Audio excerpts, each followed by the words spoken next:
Selamat berjumpa kembali bersama saya, Mr. Robert. Kali ini kita akan membahas tentang listrik KD 3.4, mengidentifikasi komponen-komponen listrik dan fungsinya dalam rangkaian listrik sederhana. Ulasan materi kali ini ada 3. Yang pertama tentang komponen listrik dan fungsinya. Dalam hal ini komponen yang diperlukan untuk merangkai listrik sederhana. Yang kedua, rangkaian listrik sederhana, kita akan dapat membedakan apa yang dimaksud dengan rangkaian tertutup dan rangkaian terbuka. Dan yang ketiga, kita akan belajar rangkaian listrik seri dan paralel, juga keuntungan dan kerugiannya dalam menggunakan rangkaian listrik seri maupun paralel. Komponen listrik pada rangkaian listrik sederhana. Beberapa komponen yang dibutuhkan atau yang diperlukan untuk merangkai listrik sederhana antara lain baterai atau juga bisa aki atau akumulator. Ini merupakan sumber energi. Jadi fungsinya menghasilkan arus listrik atau energi listrik. Yang kedua itu lampu. Fungsinya menunjukkan adanya arus listrik yang mengalir di dalam rangkaian listrik saat saklar dinyalakan. Yang ketiga kabel. Fungsinya untuk mengalirkan arus listrik dari baterai hingga mencapai lampu. Yang keempat saklar. Fungsinya untuk menghubungkan atau memutuskan arus listrik. Rangkaian listrik sederhana. Kita mengenal 2 hal tentang rangkaian listrik sederhana ini. Yang pertama rangkaian tertutup. Rangkaian tertutup dapat mengalirkan arus listrik karena arus listrik terhubung dengan baik. Kita perhatikan gambar. Nah, pada gambar diperlihatkan bahwa kabel terhubung dengan baik dari sumber energi atau baterai ke lampu, sehingga lampu dapat menyala. Ini yang dimaksud dengan rangkaian tertutup. Yang kedua adalah rangkaian terbuka. Pada rangkaian terbuka tidak dapat mengalirkan arus listrik karena jalannya arus diputus atau dibuka. Kita perhatikan pada gambar. Nah, di situ biasanya saklar ya, untuk memutuskan atau menghubungkan arus listrik itu saklar. Jadi bila saklar terbuka, nah seperti contoh pada gambar ini, maka lampu tidak akan menyala. Sebaliknya kalau saklar ditutup atau di-on-kan, maka lampu akan menyala. Jadi rangkaian terbuka apabila kabel listrik tidak terhubung ya atau diputus. Ini yang disebut dengan rangkaian terbuka. Selanjutnya kita akan belajar besaran dan satuan listrik. Apa itu besaran? Besaran adalah segala sesuatu yang dapat diukur atau dihitung, dinyatakan dengan angka atau nilai, dan setiap besaran pasti memiliki satuan. Besaran dan satuannya ya. Yang pertama, tegangan. Itu memiliki satuan volt atau lambangnya V besar ya. Lalu kita juga mengetahui bahwa tegangan itu dapat diukur.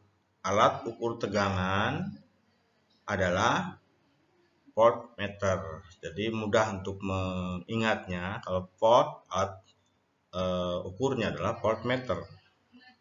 Yang kedua, besaran arus listrik. Satuannya adalah ampere atau lambangnya A, alfa ya. Alat ukurnya untuk mengukur arus listrik apa? berarti ampere meter ya. Jadi memudahkan untuk mengingat, kita harus hafal satuannya. Yang ketiga, besarannya hambatan ya. Satuannya adalah ohm. Lambangnya adalah omega ya. Untuk mengukur hambatan listrik, alatnya adalah ohm meter. Yang keempat adalah daya listrik. Satuannya adalah watt ya. Lambangnya adalah W besar. Alat untuk mengukur daya listrik namanya wattmeter. Seperti apa alat-alat tersebut? Mari kita lihat gambarnya. Gambar alat ukur listrik. Yang pertama ini yang disebut dengan ampere meter. Yang kedua ini yang disebut dengan voltmeter. Yang ketiga ini yang disebut dengan wattmeter. Dan yang keempat adalah ohmmeter. Rangkaian seri, keuntungan dan kerugiannya. Kita perhatikan gambar. Ini merupakan gambar rangkaian seri pada lampu. Jadi lampu disusun secara berderet.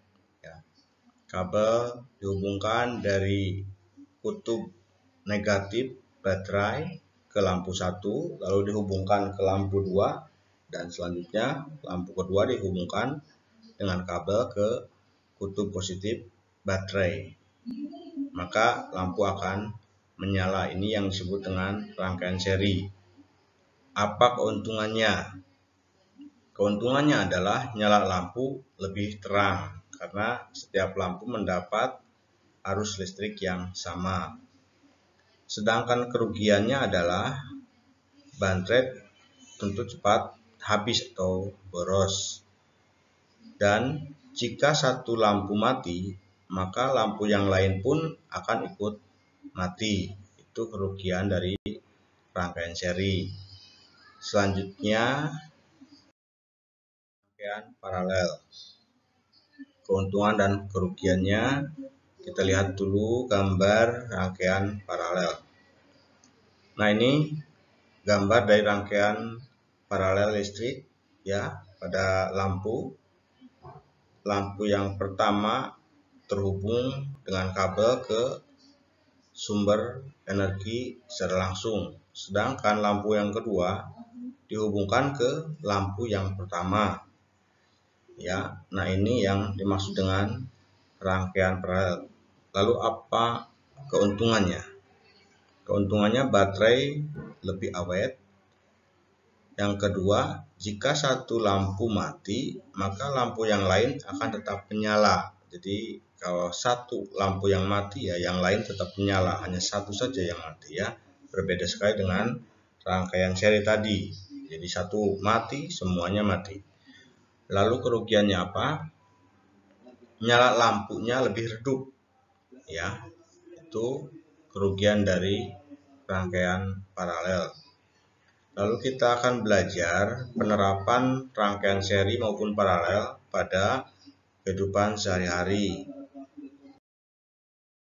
Ya, yang pertama, rangkaian seri itu digunakan pada lampu hias, misalnya lampu Natal atau lampu yang berkelip untuk di jalan atau dipakai di pohon dan sebagainya. Itu contoh penerapan rangkaian seri. Juga dipakai untuk saklar ya. Sistem saklar itu menggunakan rangkaian seri. Dan selanjutnya di dalam setrika dan kulkas juga menggunakan rangkaian seri. Yang kedua, kalau rangkaian paralel itu digunakan di rumah-rumah atau distribusi listrik dari PLN ke rumah-rumah. Jadi di rumah, di kantor, instansi, sekolah, dan lain-lain itu menggunakan rangkaian paralel, sehingga ketika satu lampu mati, lampu yang lain tetap menyala, tidak kesusahan untuk mengecek lampu-lampu yang lain, karena hanya satu lampu saja yang mati, yang lain tetap menyala. Yang kedua, rangkaian paralel digunakan juga pada sistem kerja stop kontak. Itulah ulasan materi pada kali ini. Semoga jelas dan bermanfaat. Tetap sehat dan tetap semangat. Terima kasih.